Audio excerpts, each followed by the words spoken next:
Fashion for me is it's a lifestyle in terms of it's a very serious business. It takes so much out of you, but in the same way, it reflects what you are in a way. Like, so if you have a sense of humor, or it's a real big passion that you have to have, because it's so consuming that you have to have a lot of passion for it. But in the same time, you have to kind of keep a distance to kind of keep the love and the passion high. I think that's what my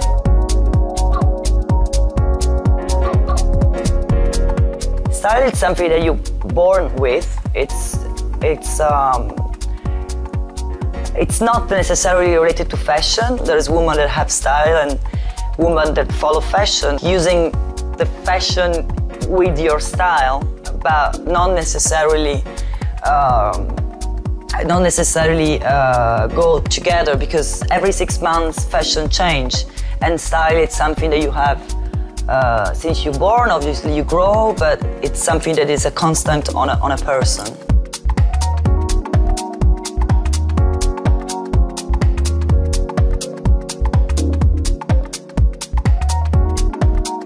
I think I born with a passion for fashion. We had the house in Monte Napoleone, and so there it was like all the windows, they were not normal windows, they were all the designer windows. So I grew up watching Versace, or like at the time it was like Biagiotti, Iceberg. I was super young. We were doing fashion show with Barbies, and even at the time I had a pretty bigger scale of production, so I wanted to have 20 Barbies and 20 looks. So I was going to all like my cousin and my other friends to borrow Barbie for the fashion show to get more looks.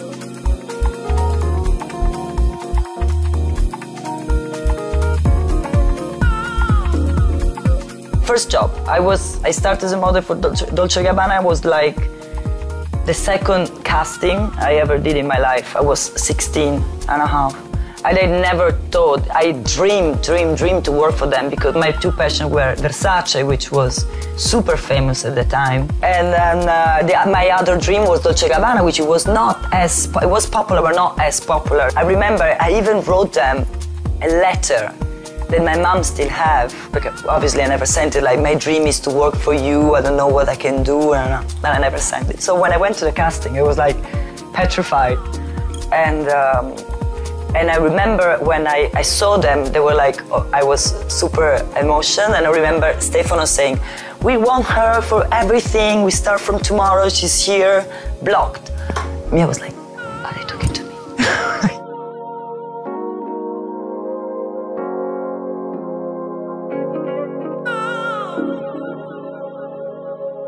Working with Stefano and Domenico, I understood that I was not going to be a designer, because I never consider myself a genius. Now the times are changing, so everybody can be kind of, let's say, a designer or have a capsule collection, whatever, but in terms of being a real designer, I think they are amazing. And working with them, so I cannot be a designer, and at the same time they were working with the stylist, Charlotte Stockdale, and I loved the way she was like kind of working with them, and it was just the beginning of the era of the stylist. So I found out there was also this position in fashion, which I didn't know when I started working. And I say to myself, I would love to be a stylist. I was so happy to be a stylist. It was like the ultimate dream for me. The meaning of being a stylist, I think, it's aesthetic 360. That's also the reason why I decided to be a stylist, because I loved art, I loved cinema, I love clothes, I love designer, and I love every single view of every single designer. I mean, not only one aesthetic, but I love the fact that there is so many aesthetic in this world of fashion, that I understood that working with images was like my passion. So I think being a stylist is like being like a filter, like of everything is around in terms of communication and image, and you translate it into clothes. You put together, it's not only putting together clothes, the skirts with the top, with the shoes, but it's creating like a mood or a lifestyle.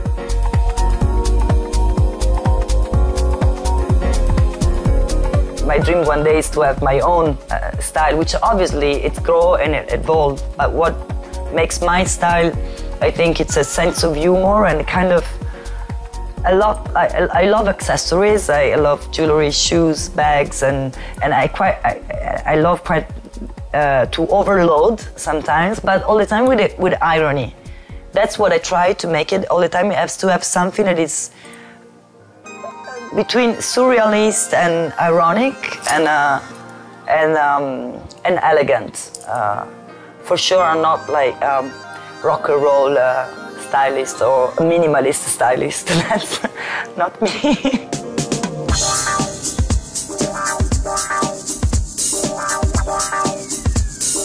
I started working as a freelance for a smaller independent publication where that was my gym, let's say my exercise on what is 360 the job of a stylist.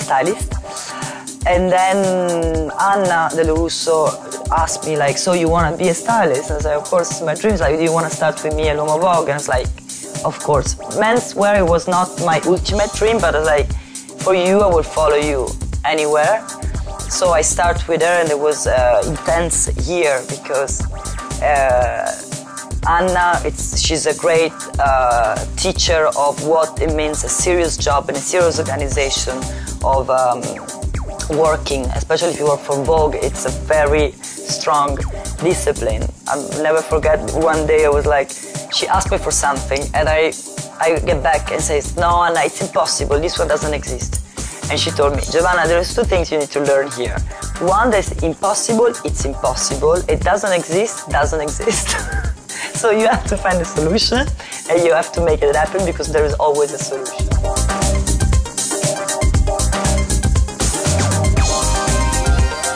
After working with Anna, she left for doing Japanese Vogue. I stayed as a contributor for L'Uomo Vogue, and I started working for other women's publications, Vogue China or German Vogue, or like I did something for Vanity Fair America. Let's say, and most I was working for Franca Sozzani in New York for anything she needed for L'Uomo or any other publication that she was working on. After being in New York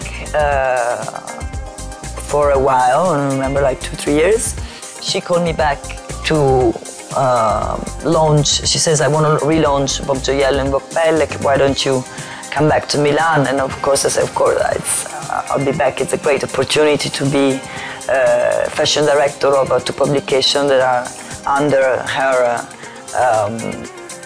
eyes. I can get ideas from anything I see, like from an old lady in the streets, or like when I'm at the airport, or because I saw a book and I think the book is expiring, so I want to do. It's funny enough, like sometimes I don't get ideas from really the fashion, but I put fashion into ideas that I have. I love a lot real life, translated to fashion. Or even when my sister does crazy look and I like, wow, it's so crazy, it's like so almost wrong that I like it, I'm gonna do a photo shoot. The passion that influence my jobs are many. Can be art, for instance, is something that I always often get inspiration, even if it's not a clear inspiration, but I like the colors or the palette of colors of an artist. I like to mix together, or I love being with friends. I love like kind of a glamorous life and party time in a way, so I like to put it there. Or in the latest editorial that I did for French Vogue, I have a passion since million years about surrealism and Dali. I like making stories of fashion that tells something more than only like look how beautiful is my Prada top. What I'm trying to make my signature is that I love to tell a story all the time and to make it quite theatrical. Really wanted to tell a story and an emotion and create a rich environment.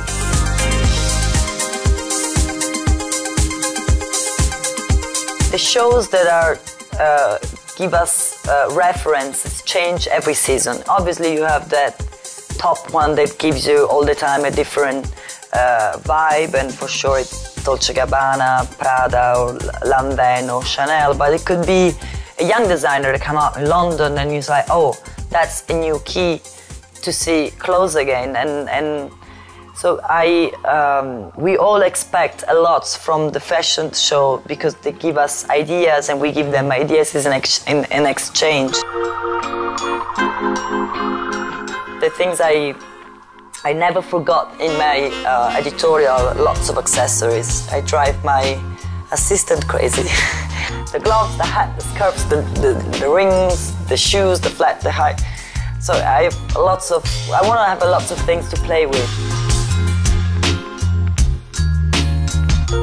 What makes stylists a successful stylist is for sure work, and work again, and passion for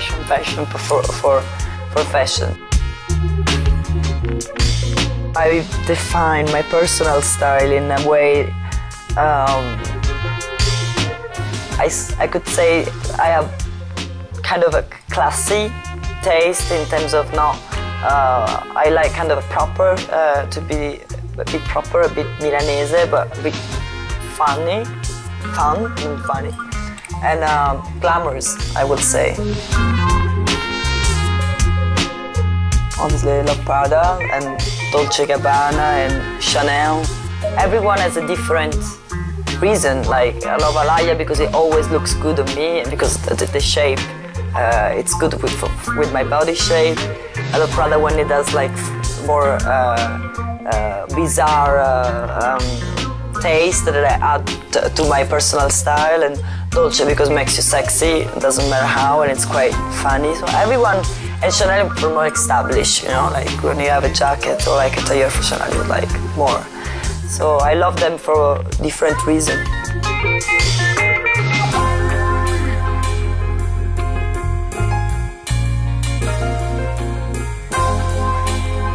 A big hug to all of you watching World Fashion Channel, and see you next Fashion Week.